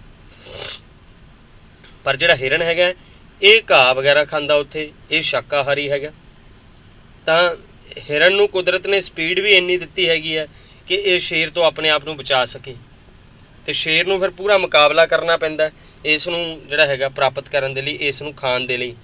तो शेर दे दंद इन्ने मजबूत हुंदे आ, इहदे दंद जिहड़े आ उहदे विच तुसीं इसदे सूए दंद बहुत तिखे हुंदे आ। वो सूए दंद जिहड़े हैगे हिरन दे इह गले दे विच खबो लैंदा ते फिर हिरन दा शिकार करदा है। जदों उहदे गले विच सूए दंद खबो लैंदा तो हौली हौली हिरन मरना शुरू हो जाता है, तो उस नूं फिर ये खा लैंदा हैगा। हुण ये हिरन दे बहुत लम्मे कंन हुंदे आ, ये लम्मे कणां दे करके जिहड़े लम्मे कन्नां दे करके इनू हवा दे नाल ही हलचल का पता लग जाता है भी मेरे नेड़े कोई खतरा है, तो ये उस वेले उत्थों भजना शुरू कर दिंदा है। तो इन्हां घाह दे मैदानां विच रहण वाले जानवरां दियां इन्हां तो इलावा होर भी बहुत सारे जानवर उत्थे हैगे, खरगोश हैगे आ, हाथी हुंदे आ, लूमड़ी हुंदी है, बहुत सारे जानवर है जिहड़े कि इन्हां खेतरां विच रहिंदे आ। तो उन्हां दे शरीर दीयां रचनावां भी कुछ उस तरह ही बन जांदियां। हुण जे आपां गल करिए, ये तो आप गल कर रहे सी कुछ थली आवासां की, हुण आपां जली आवासां की गल करांगे। जली सब तो वध खेतर अपनी धरती का लगभग 3/4 हिस्सा जिहड़ा धरती का समुद्रां ने घेरिया होया, तो मच्छी लई सब तो अनुकूलित स्थान हैगा। होर बहुत सारे समुद्री जीव इन्हां विच रहिंदे आ, स्क्विड ते आक्टोपस समुद्री जंतु जिहड़े हैगे आ, इन्हां दा शरीर धारा रेखी नहीं हुंदा मच्छी वांगू, तो डूंगाई विच रहिंदे आ, क्योंकि ये ज़्यादा तैरते भी नहीं गे ना स्क्विड ते आक्टोपस, ये हौली हौली चलते हैं, पानी में अपनी गति हौली हौली करते हैं। तो आम तौर पर पानी में जिन्ने भी साह लेंदे जीव उन्हां साह लैण लई गलफड़े हुंदे आ, उन्हां विच कोई फेफड़े नहीं हुंदे गे। हुण डॉल्फिन ते वेल जिहड़ी हैगी आ ये थणधारियां दी श्रेणी में आउंदियां, इस करके इन्हां विच गलफड़े नहीं हुंदे। इन्हां दे जिहड़े सिर ते नासां हुंदियां ते हवा दे छिद्र हुंदे आ, हवा छेद हुंदे आ, ये उन्हां राहीं ही साह लैंदियां। इसे करके ही डॉल्फिन ते वेल जिहड़ी है थोड़ी थोड़ी देर बाद पानी विचों अपना मूँह बाहर कढदियां रहिंदियां सतह दे विचों। तां मतलब वो बाहर कड्ढण दे वेले इन्हां दे अंदर एकदम वाहवा सारी ऑक्सीजन जिहड़ी आ वो चली जाती है। तो दूसरे नंबर ते तलाब ते झीलां जिहड़ियां जिहड़ा कि एक होर जली आवास हैगा, तो इत्थे भी आपां विजिट कर सकते हैं। बहुत सारे पौधे जिहड़े ते बहुत सारे जानवर जिवें कि मच्छियां जिहड़ियां हैगियां वो आम तौर पर उत्थों की पहचान हैगी। ਤਾਂ ਜਲੀ ਪੌਦੇ ਜਿਹੜੇ ਕਿ ਆਪਾਂ ਦਰਿਆਵਾਂ ਦੇ ਉੱਤੇ ਆਪਾਂ ਨੂੰ ਮਿਲਦੇ ਹੈਗੇ ਆ ਆਮ ਤੌਰ 'ਤੇ, ਇਹ 3 ਤਰ੍ਹਾਂ ਦੇ ਹੁੰਦੇ ਆ। ਇੱਕ ਤਾਂ ਇਹੋ ਜਿਹੇ ਜਲੀ ਪੌਦੇ ਹੁੰਦੇ ਜਿਹੜੇ ਪਾਣੀ ਦੇ ਉੱਤੇ ਤੈਰਦੇ ਆ। ਇੱਕ ਇਹੋ ਜਿਹੇ ਹੁੰਦੇ ਆ ਜਿਹੜੇ ਅੱਧੇ ਹਵਾ ਦੀ ਅੱਧੇ ਪਾਣੀ ਤੋਂ ਉੱਪਰ ਹੁੰਦੇ ਆ ਅਤੇ ਅੱਧੇ ਪਾਣੀ ਤੋਂ ਥੱਲੇ ਹੁੰਦੇ ਆ। ਇੱਕ ਇਹੋ ਜਿਹੇ ਪੌਦੇ ਹੁੰਦੇ ਜਿਹੜੇ ਪੂਰੀ ਤਰ੍ਹਾਂ ਹੀ ਪਾਣੀ ਵਿੱਚ ਡੁੱਬੇ ਹੁੰਦੇ ਆ। ਤੋ ਇਹ ਡਿਪੈਂਡ ਕਰਦਾ ਉਹਨਾਂ 'ਤੇ ਵੀ ਉਹਨਾਂ ਨੂੰ ਕਿਹੜੀ ਚੀਜ਼ ਚਾਹੀਦੀ ਹੈ।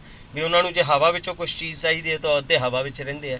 ਜਿਨ੍ਹਾਂ ਨੂੰ ਹਵਾ ਵਿੱਚੋਂ ਕਿਸੇ ਚੀਜ਼ ਦੀ ਲੋੜ ਨਹੀਂ ਹੁੰਦੀ ਉਹ ਪਾਣੀ ਵਿੱਚ ਹੀ ਰਹਿੰਦੇ ਆ। ਤਾਂ ਇਹਨਾਂ ਦੇ ਜਿਹੜੇ ਤੈਰਨ ਦੇ ਲਈ ਇਹਨਾਂ ਦੇ ਪੱਤਿਆਂ ਦੇ ਵਿੱਚ ਹਵਾ ਵੀ ਭਰੀ ਹੁੰਦੀ ਹੈ ਅਤੇ ਇਹਨਾਂ ਦੀ ਪੱਤਿਆਂ ਦੀ ਸਤ੍ਹਾ ਜਿਹੜੀ ਹੁੰਦੀ ਆ ਉਹ ਚਿਕਨਾਈ ਵਾਲੀ ਹੁੰਦੀ ਆ, ਭਾਵ ਉਸ 'ਤੇ ਤੇਲ ਇਸ ਤਰ੍ਹਾਂ ਦੀ ਇੱਕ ਮੋਮ ਵਰਗੀ ਪਰਤ ਚੜ੍ਹੀ ਹੁੰਦੀ ਹੈ, ਜਿਸ ਨਾਲ ਕਿ ਪਾਣੀ ਦੇ ਵਿੱਚ ਉਹਨਾਂ ਦੇ ਪੱਤੇ ਖਰਾਬ ਵੀ ਨਾ ਹੋ ਸਕੇ। ਹੁਣ ਇਹਨਾਂ ਥਾਵਾਂ 'ਤੇ ਰਹਿਣ ਵਾਲਾ ਇੱਕ ਡੱਡੂ ਜਿਹੜਾ ਹੈਗਾ,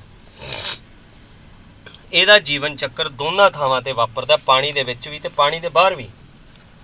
ਡੱਡੂ ਜਿਹੜਾ ਹੈਗਾ ਜਦੋਂ ਇਹ ਆਪਣੇ ਆਂਡੇ ਦਿੰਦਾ ਹੈ ਤਾਂ ਇਹ ਡੱਡੂ ਜਿਹੜਾ ਹੈਗਾ, ਜਿਹੜਾ ਨਰ ਡੱਡੂ ਹੈ ਉਹ ਤਾਂ ਪਾਣੀ ਵਿੱਚ ਸ਼ੁਕਰਾਣੂ ਛੱਡ ਦਿੰਦਾ ਅਤੇ ਮਾਦਾ ਡੱਡੂ ਜਿਹੜਾ ਹੈ ਉਹ ਆਂਡੇ ਛੱਡ ਦਿੰਦੇ ਆ। ਉਹ ਆਂਡਾ ਅਤੇ ਸ਼ੁਕਰਾਣੂ ਆਪਣੇ ਆਪ ਨੂੰ ਪਾਣੀ 'ਚ ਹੀ ਲੱਭਦੇ ਆ। ਫਿਰ ਉੱਥੋਂ ਡੱਡੂ ਦਾ ਲਾਰਵਾ ਬਣਦਾ। ਉਹ ਲਾਰਵਾ ਜਿਹੜਾ ਹੁੰਦਾ ਉਹਦੇ ਵਿੱਚ ਕੀ ਹੁੰਦਾ, ਉਹਦੇ ਵਿੱਚ ਉਸ ਅਵਸਥਾ ਵਿੱਚ ਗਲਫੜੇ ਹੁੰਦੇ ਆ। ਪਰ ਜਦੋਂ ਉਹ ਲਾਰਵਾ ਵੱਡਾ ਹੋ ਕੇ ਡੱਡੂ ਬਣ ਜਾਂਦਾ, ਫਿਰ ਉਹ ਡੱਡੂ ਹਵਾ ਵਿੱਚ ਰਹਿੰਦਾ, ਆਪਣੇ ਮਿੱਟੀ ਦੇ ਉੱਤੇ ਆ ਜਾਂਦਾ, ਫਿਰ ਉਹਦੇ ਫੇਫੜੇ ਬਣ ਜਾਂਦੇ ਆ। ਤਾਂ ਅਲੱਗ-ਅਲੱਗ ਤਰ੍ਹਾਂ ਦੇ ਉਹਨਾਂ ਦੇ ਅੰਗ ਬਣ ਜਾਂਦੇ ਆ, ਜਿਵੇਂ ਜਿਵੇਂ ਉਹਨਾਂ ਦੇ ਸਥਾਨ ਹੈਗੇ ਆ। ਹੁਣ ਡੱਡੂ ਦੇ ਜਿਹੜੇ ਪੈਰ ਆ ਉਹ ਲੰਮੇ ਹੁੰਦੇ ਆ, ਜਿਸ ਨਾਲ ਉਹ ਬੜੀ ਆਸਾਨੀ ਨਾਲ ਛਾਲ ਮਾਰ ਸਕਦਾ ਹੈਗਾ ਅਤੇ ਸ਼ਿਕਾਰ ਨੂੰ ਫੜਨ ਦੇ ਵਿੱਚ ਉਹ ਆਪਣਾ ਜਿਹੜਾ ਪੰਜਾ ਹੈਗਾ ਉਹ ਵੀ ਉਹਦਾ ਜਾਲੇਦਾਰ ਹੁੰਦਾ, ਜਿਸ ਨਾਲ ਉਹ ਤੈਰ ਵੀ ਸਕਦਾ, ਸ਼ਿਕਾਰ ਨੂੰ ਆਪਣੇ ਪੈਰ ਥੱਲੇ ਨੱਪ ਵੀ ਸਕਦਾ। ਤੋ ਇਹ ਆਪਾਂ ਅਨੁਕੂਲਨ ਦੀਆਂ ਕੁਛ ਕਿਸਮਾਂ ਦੇਖੀਆਂ, ਜਿਸ ਵਿੱਚ ਆਪਾਂ ਥਲੀ ਸਥਾਨਾਂ 'ਤੇ ਅਤੇ ਜਲੀ ਸਥਾਨਾਂ 'ਤੇ ਜਿਹੜੇ ਪੌਦੇ ਅਤੇ ਜਿਹੜੇ ਜੰਤੂ ਰਹਿੰਦੇ ਸੀ ਉਹਨਾਂ ਬਾਰੇ ਆਪਾਂ ਪੜ੍ਹਿਆ। ਹੁਣ ਆਪਾਂ ਗੱਲ ਕਰਾਂਗੇ ਇਹਨਾਂ ਸਜੀਵਾਂ ਦੇ ਲੱਛਣ ਕੀ ਕੀ ਹੋ ਸਕਦੇ ਆ ਜਿਹੜੇ ਇਹਨਾਂ ਵਿੱਚ ਕਾਮਨ ਹੈਗੇ ਆ। ਤੋ ਲੱਛਣ ਇਹਨਾਂ ਵਿੱਚ ਬਹੁਤ ਸਾਰੇ ਹੈਗੇ ਆ। ਆਮ ਤੌਰ 'ਤੇ ਕਈ ਲੱਛਣ ਇਹੋ ਜਿਹੇ ਹੈਗੇ ਜਿਹੜੇ ਸਜੀਵਾਂ ਅਤੇ ਨਿਰਜੀਵਾਂ ਦੋਨਾਂ ਵਿੱਚ ਸਾਂਝੇ ਹੁੰਦੇ ਆ, ਪਰ ਇਹਨਾਂ ਦੀ ਪਹਿਚਾਣ ਹੁੰਦੀ ਹੈ ਕਿ ਸਜੀਵਾਂ ਵਿੱਚ ਆਮ ਤੌਰ 'ਤੇ ਵਾਧਾ ਹੁੰਦਾ ਰਹਿੰਦਾ ਹੈ। ਇਹ ਇੱਕ ਥਾਂ ਤੋਂ ਦੂਸਰੀ ਥਾਂ ਜਾ ਸਕਦੇ ਆ। ਇਹਨਾਂ ਵਿੱਚ ਵਾਧੇ ਲਈ ਭੋਜਨ ਦੀ ਲੋੜ ਹੁੰਦੀ ਹੈ ਅਤੇ ਸਜੀਵ ਵਾਧਾ ਦਰਸਾਉਂਦੇ ਆ। ਤਾਂ ਆਪਾਂ ਵੀ ਜੇ ਹੁਣ ਆਪਣੀ ਗੱਲ ਕਰੀਏ ਤਾਂ ਜਦੋਂ ਆਪਣਾ ਜਨਮ ਹੁੰਦਾ ਆਪਾਂ ਬਿਲਕੁਲ ਛੋਟੇ ਜਿਹੇ ਹੁੰਦੇ ਹਾਂ, ਪਰ ਮਾਤਾ ਦਾ ਦੁੱਧ ਪੀ ਕੇ ਉਸ ਤੋਂ ਬਾਅਦ ਹੋਰ ਵੱਖ-ਵੱਖ ਤਰ੍ਹਾਂ ਦੇ ਭੋਜਨ ਖਾ ਕੇ ਆਪਾਂ ਇੱਕਦਮ ਨਿੱਕੇ ਤੋਂ ਜਵਾਨ ਹੋ ਜਾਂਦੇ ਹਾਂ। ਅਤੇ ਉਹ ਆਪਣੇ ਸਰੀਰ ਦੇ ਵਿੱਚ ਵਾਧਾ ਹੁੰਦਾ ਅਤੇ ਭੋਜਨ ਦੀ ਆਪਾਂ ਨੂੰ ਸਮੇਂ-ਸਮੇਂ ਸਿਰ ਲੋੜ ਪੈਂਦੀ ਰਹਿੰਦੀ ਹੈ, ਕਿਉਂਕਿ ਉਸ ਤੋਂ ਸਾਨੂੰ ਬਹੁਤ ਸਾਰੀਆਂ ਜਿਹੜੀਆਂ ਊਰਜਾ ਮਿਲਦੀ ਹੈਗੀ ਆ। ਤਾਂ ਵਾਧੇ ਦੇ ਲਈ ਆਪਾਂ ਹੋਰ ਵੀ ਅਵਸਥਾਵਾਂ ਦੇਖ ਸਕਦੇ ਹੈਗੇ ਆ। ਜਿਹੜਾ ਹੁਣ ਮੁਰਗੀ ਹੈ ਜਿਹੜੀ ਆਂਡਾ ਦਿੰਦੀ ਹੈਗੀ ਹੈ, ਤਾਂ ਉਹ ਆਂਡੇ ਜਦੋਂ ਉਸ ਦੇ ਉੱਤੇ ਮੁਰਗੀ ਗਰਮੈਸ਼ ਦਿੰਦੀ ਹੈ ਤਾਂ ਉਹ ਮੁਰਗੀ ਦੇ ਆਂਡੇ ਵਿੱਚੋਂ ਚੂਚੇ ਪੈਦਾ ਹੁੰਦੇ ਆ। ਤਾਂ ਉਹ ਚੂਚੇ ਹੌਲੀ ਹੌਲੀ ਵੱਡੇ ਹੁੰਦੇ ਆ ਅਤੇ ਉਹ ਮੁਰਗਾ ਜਾਂ ਮੁਰਗੀ ਵਿੱਚ ਬਦਲ ਜਾਂਦੇ। ਇਸ ਤਰ੍ਹਾਂ ਹੋਰ ਬਹੁਤ ਸਾਰੇ ਜਾਨਵਰਾਂ ਦੇ ਆਪਾਂ ਦੇਖੇ ਹੋਣਗੇ। ਮੁਰਗੀ ਦੇ ਵਿੱਚ ਦੇਖੋ ਉਸਦੀ ਅਵਸਥਾ ਹੈਗੀ ਹੈ ਚੂਚੇ ਤੋਂ ਉਹ ਫਿਰ ਵੱਡਾ ਹੋ ਜਾਂਦੀ ਹੈ, ਥੋੜ੍ਹੀ ਜਿਹੀ ਮੁਰਗਾ ਮੁਰਗੀ ਜਦੋਂ ਬਣਦੀ ਹੈਗੀ ਹੈ। ਅਤੇ ਆਹ ਮਨੁੱਖ ਦੀਆਂ ਅਵਸਥਾਵਾਂ ਹੈਗੀਆਂ। ਦੇਖੋ ਜਨਮ ਲੈ ਕੇ ਫਿਰ ਥੋੜ੍ਹਾ ਜਿਹਾ ਵੱਡਾ ਹੁੰਦਾ ਅਤੇ ਅਖੀਰ ਉਹ ਜਵਾਨ ਹੋ ਜਾਂਦਾ। ਇਹ ਸਾਰਾ ਵਾਧਾ ਜਿਹੜਾ ਹੈਗਾ ਇਹ ਸਿਰਫ ਸਜੀਵਾਂ ਦਾ ਗੁਣ ਹੈਗਾ। ਇਸੇ ਤਰ੍ਹਾਂ ਸਜੀਵ ਸਾਹ ਲੈਂਦੇ ਆ। ਦੇਖੋ ਆਪਾਂ ਆਕਸੀਜਨ ਲੈਂਦੇ ਹਾਂ ਅਤੇ ਕਾਰਬਨ ਡਾਈਆਕਸਾਈਡ ਛੱਡਦੇ ਹਾਂ। ਇਸੇ ਤਰ੍ਹਾਂ ਹੋਰ ਬਹੁਤ ਸਾਰੇ ਜੰਤੂ ਜਿਹੜੇ ਗਾਂ ਮੱਝ ਕੁੱਤੇ ਬਿੱਲੀ ਜਾਂ ਹੋਰ ਜਿੰਨੇ ਵੀ ਚਾਹੇ ਸੂਖਮ ਜੀਵ ਆ ਉਹਨਾਂ ਦੀ ਗੱਲ ਕਰੀਏ, ਸਾਰੇ ਦੇ ਸਾਰੇ ਸਾਹ ਲੈਂਦੇ ਆ ਅਤੇ ਆਕਸੀਜਨ ਪ੍ਰਾਪਤ ਕਰਦੇ ਆ ਅਤੇ ਕਾਰਬਨ ਡਾਈਆਕਸਾਈਡ ਛੱਡਦੇ ਆ। ਇਹ ਇਕੱਲੇ ਜੀਵਾਂ ਦਾ ਹੀ ਗੁਣ ਨਹੀਂ ਹੈਗਾ, ਪੌਦਿਆਂ ਦਾ ਵੀ ਗੁਣ ਹੈਗਾ। ਪੌਦੇ ਵੀ ਸਾਹ ਲੈਂਦੇ ਆ। ਪੌਦਿਆਂ ਵਿੱਚ ਵੀ ਗੈਸਾਂ ਦਾ ਆਦਾਨ ਪ੍ਰਦਾਨ ਪੱਤਿਆਂ ਦੀ ਹੇਠਲੀ ਸਤ੍ਹਾ 'ਚ ਜਿਹੜੇ ਸਟੋਮੈਟਾ ਹੁੰਦੇ ਆ ਉਹਨਾਂ ਰਾਹੀਂ ਹੁੰਦਾ। ਦਿਨ ਵੇਲੇ ਇਹ ਪ੍ਰਕਾਸ਼ ਸੰਸਲੇਸ਼ਨ ਕਰਦੇ ਆ, ਜਦ ਕਿ ਇਹਨਾਂ ਦੀ ਸਾਹ ਕਿਰਿਆ ਜਿਹੜੀ ਲਗਾਤਾਰ ਚੱਲਣ ਵਾਲੀ ਹੈਗੀ ਆ। ਸਾਹ ਕਿਰਿਆ ਦਿਨ ਵੇਲੇ ਵੀ ਵਾਪਰਦੀ ਹੈ ਅਤੇ ਰਾਤ ਵੇਲੇ ਵੀ ਹੁੰਦੀ ਹੈ ਇਹਨਾਂ ਵਿੱਚੋਂ। ਤਾਂ ਇਹ ਆਕਸੀਜਨ ਦੀ ਮਾਤਰਾ ਜਿਹੜੀ ਹੈਗੀ ਆ ਉਹ ਛੱਡਦੇ ਰਹਿੰਦੇ ਆ ਸਾਹ ਕਿਰਿਆ ਕਰਕੇ, ਆਪਣੇ ਪ੍ਰਕਾਸ਼ ਸੰਸਲੇਸ਼ਨ ਕਿਰਿਆ ਕਰਕੇ ਆਕਸੀਜਨ ਛੱਡਦੇ ਆ। ਅਤੇ ਜਦੋਂ ਉਹਨਾਂ ਨੂੰ ਪ੍ਰਕਾਸ਼ ਸੰਸਲੇਸ਼ਨ ਕਿਰਿਆ ਕਰਨੀ ਹੁੰਦੀ ਆ ਤਾਂ ਇਹ ਕਾਰਬਨ ਡਾਈਆਕਸਾਈਡ ਗੈਸ ਜਿਹੜੀ ਹੈਗੀ ਉਹ ਪ੍ਰਾਪਤ ਕਰਦੇ ਆ। ਸਾਹ ਕਿਰਿਆ ਦੇ ਦੌਰਾਨ ਇਹ ਕਾਰਬਨ ਡਾਈਆਕਸਾਈਡ ਗੈਸ ਛੱਡਦੇ ਆ ਅਤੇ ਪ੍ਰਕਾਸ਼ ਸੰਸਲੇਸ਼ਨ ਦੇ ਦੌਰਾਨ ਇਹ ਆਕਸੀਜਨ ਗੈਸ ਛੱਡਦੇ ਆ। पर ये दोनों गैसां दी इन्हां विच बराबर ही लोड़ हुंदी है। तो इस करके ये अपने लिए भी ऑक्सीजन की लोड़ जिहड़ी इन्हां तों वध जांदी हैगी है। हुण सजीव जिहड़े आ उत्तेजना वल अनुक्रिया भी करते हैं। तुसी कई बारी छुई मुई का बूटा देखा होना जिन्होंने टच मी नॉट या लाजवंती कहते हैं।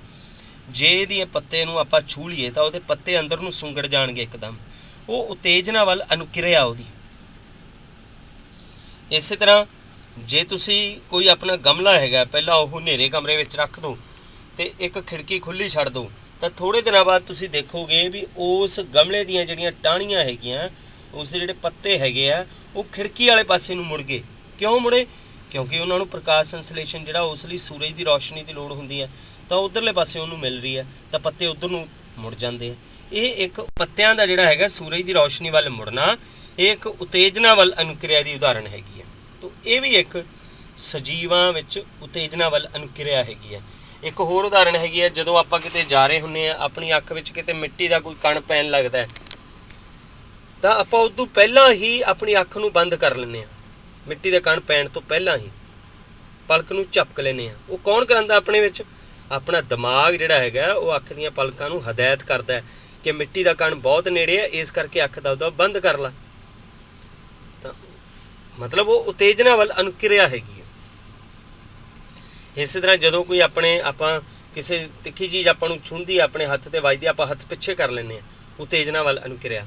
कोई गर्म चीज़ छून लगे आपां हत्थ दबदा परां कर लैंदे आ, उत्तेजना वल अनुक्रिया।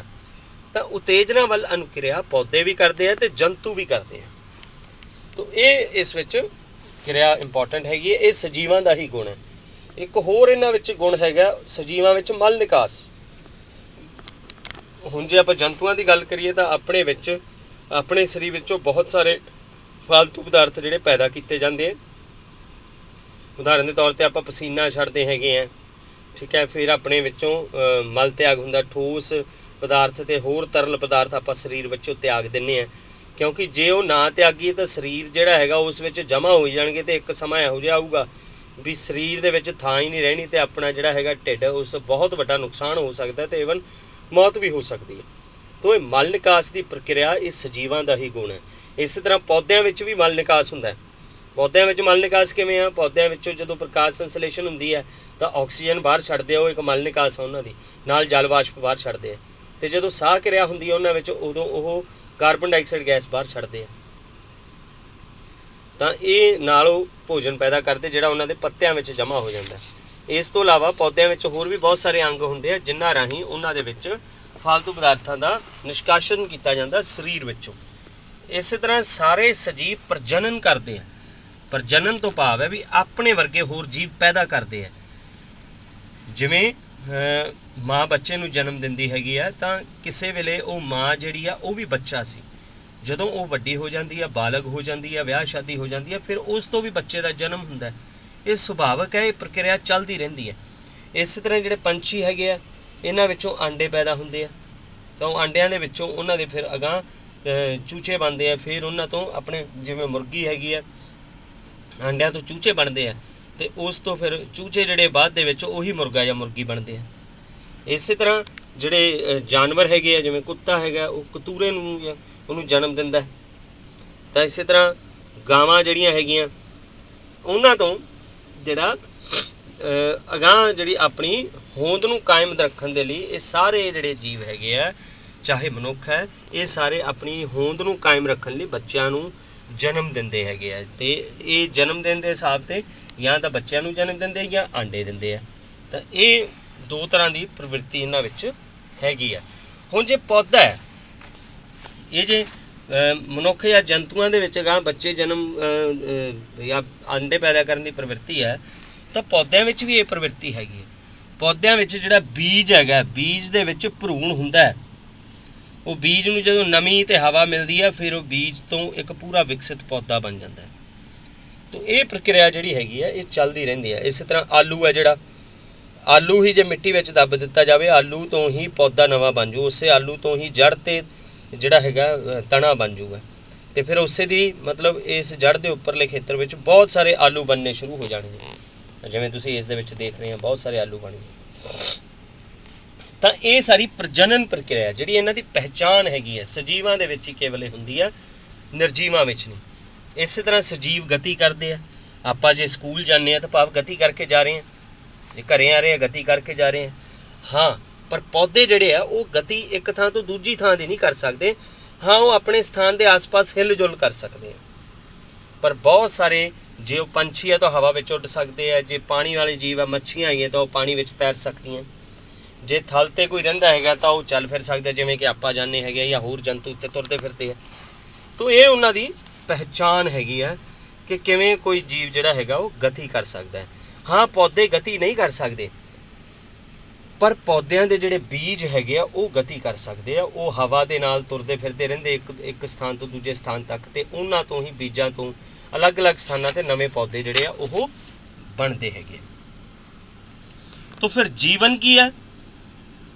ਜੀਵਨ ਦੀ ਪਰਿਭਾਸ਼ਾ ਜਿਹੜੀ ਹੈਗੀ ਆ ਉਸ ਦੇ ਵਿੱਚ ਆਪਾਂ ਨੂੰ ਬੜੀ ਡੂੰਘਾਈ ਨਾਲ ਇਸ ਪਾਠ ਨੂੰ ਪੂਰਾ ਪੜ੍ਹਨਾ ਪਵੇਗਾ। ਆਪਾਂ ਨੂੰ ਪਤਾ ਲੱਗੂਗਾ ਕਿ ਜਿਨ੍ਹਾਂ ਵਿੱਚ ਸਾਹ ਕਿਰਿਆ ਹੁੰਦੀ ਹੈ, ਇਹ ਸਾਹ ਕਿਰਿਆ ਸਿਰਫ ਪੌਦੇ ਅਤੇ ਜੰਤੂਆਂ ਵਿੱਚ ਹੀ ਹੁੰਦੀ ਹੈ, ਭਾਵ ਉਹ ਜੀਵ ਹੈ। ਹੁਣ ਕੁਛ ਗੱਲਾਂ ਆਪਾਂ ਨੂੰ ਯਾਦ ਰੱਖਣਯੋਗ, ਆਪਾਂ ਨੂੰ ਪੜ੍ਹਨੀਆਂ ਜ਼ਰੂਰ ਚਾਹੀਦੀਆਂ। ਆਵਾਸ ਉਹ ਸਥਾਨ ਜਾਂ ਉਹ ਚੌਗਿਰਦਾ ਜਿੱਥੇ ਕੋਈ ਪੌਦਾ, ਜੀਵ ਜੰਤੂ ਜਾਂ ਹੋਰ ਜੀਵ ਰਹਿੰਦੇ, ਉਹਨੂੰ ਆਵਾਸ ਕਹਿੰਦੇ ਆ। ਤਾਂ ਪੌਦੇ ਅਤੇ ਜੀਵ ਰਲ ਕੇ ਇੱਕ ਆਵਾਸ ਵਿੱਚ ਇਕੱਠੇ ਰਹਿੰਦੇ ਆ। ਅਨੁਕੂਲਨ ਕੀ ਹੁੰਦਾ? ਵਿਸ਼ੇਸ਼ ਲੱਛਣ ਅਤੇ ਸੁਭਾਅ ਕਿਸੇ ਵੀ ਪੌਦੇ ਅਤੇ ਜੰਤੂ ਦਾ ਜੋ ਉਸ ਨੂੰ ਕਿਸੇ ਵੀ ਆਵਾਸ ਦੇ ਵਿੱਚ ਰਹਿਣ ਦੇ ਅਨੁਕੂਲ ਬਣਾਉਂਦਾ, ਉਸ ਨੂੰ ਅਨੁਕੂਲਨ ਕਹਿੰਦੇ ਆਪਾਂ। ਆਵਾਸ ਦੇ ਅਨੁਸਾਰ ਜਿਹੜੇ ਜੀਵ ਜਾਂ ਤਾਂ ਸਥਲੀ ਹੋ ਸਕਦੇ ਆ ਜੀਵ ਜੰਤੂ, ਅਤੇ ਜਾਂ ਉਹ ਜਲੀ ਹੋ ਸਕਦੇ ਆ, ਭਾਵ ਜਾਂ ਤਾਂ ਥਲ 'ਤੇ ਰਹਿੰਦੇ ਆ ਧਰਤੀ 'ਤੇ, ਅਤੇ ਜਾਂ ਉਹ ਪਾਣੀ ਵਿੱਚ ਰਹਿੰਦੇ ਆ। ਵੱਖ-ਵੱਖ ਆਵਾਸਾਂ ਵਿੱਚ ਜੀਵਾਂ ਦੀਆਂ ਵੱਖ-ਵੱਖ ਪ੍ਰਜਾਤੀਆਂ ਮਿਲਦੀਆਂ। ਤਾਂ ਪੌਦੇ, ਜੀਵ ਅਤੇ ਸੂਖਮ ਜੀਵ ਇਹ ਸਾਰੇ ਰਲ ਕੇ ਆਪਣਾ ਜੀਵ ਘਟਕ ਬਣਾਉਂਦੇ ਆ। ਠੀਕ ਹੈ ਨਾ। ਅਜੈਵਿਕ ਘਟਕ ਕਿਹੜੇ-ਕਿਹੜੇ ਆ? ਹਵਾ, ਪਾਣੀ, ਮਿੱਟੀ, ਸੂਰਜ ਦੀ ਰੌਸ਼ਨੀ, ਜਾਂ ਚੱਟਾਨਾਂ ਜਿਹੜੀਆਂ ਹੈਗੀਆਂ, ਜਾਂ ਤਾਪ ਹੈ, ਜਾਂ ਪ੍ਰਕਾਸ਼ ਹੈ, ਇਹ ਸਾਰੇ ਅਜੈਵਿਕ ਘਟਕ ਹੈਗੇ ਆਪਣੇ। ਸਜੀਵਾਂ ਦੇ ਕੁਝ ਆਮ ਲੱਛਣ ਆਪਾਂ ਪੜ੍ਹ ਹੀ ਚੁੱਕੇ ਹਾਂ, ਫਿਰ ਵੀ ਇਸ 'ਚ ਰਿਪੀਟ ਹੋ ਸਕਦਾ ਇਹ ਕਿ ਭੋਜਨ ਦੀ ਲੋੜ ਹੁੰਦੀ ਹੈ ਸਜੀਵਾਂ ਨੂੰ, ਇਹ ਸਾਹ ਕਿਰਿਆ ਕਰਦੇ ਆ, ਇਹ ਮਲ ਨਿਕਾਸ ਕਰਦੇ ਆ, ਇਹ ਵਾਤਾਵਰਨ ਨਾਲ ਪ੍ਰਤੀਕਿਰਿਆ ਕਰਦੇ ਆ, ਜਿਹੜੇ ਆਪਾਂ ਉਸ ਵਿੱਚ ਪੜ੍ਹਿਆ ਸੀਗਾ ਅਨੁਕਿਰਿਆ, ਅਤੇ ਇਸੇ ਤਰ੍ਹਾਂ ਇਹ ਪ੍ਰਜਨਨ ਕਰਦੇ ਆ, ਭਾਵ ਆਪਣੇ ਵਰਗੇ ਹੋਰ ਜੀਵਾਂ ਨੂੰ ਪੈਦਾ ਕਰਦੇ ਆ, ਅਤੇ ਇਹ ਵਾਧਾ ਅਤੇ ਗਤੀ ਕਰਦੇ ਆ। ਤਾਂ ਇਹ ਆਪਣਾ ਪਾਠ ਸੀਗਾ ਜਿਸ ਦਾ ਨਾਮ ਸੀ ਸਜੀਵ ਅਤੇ ਉਹਨਾਂ ਦਾ ਚੌਗਿਰਦਾ।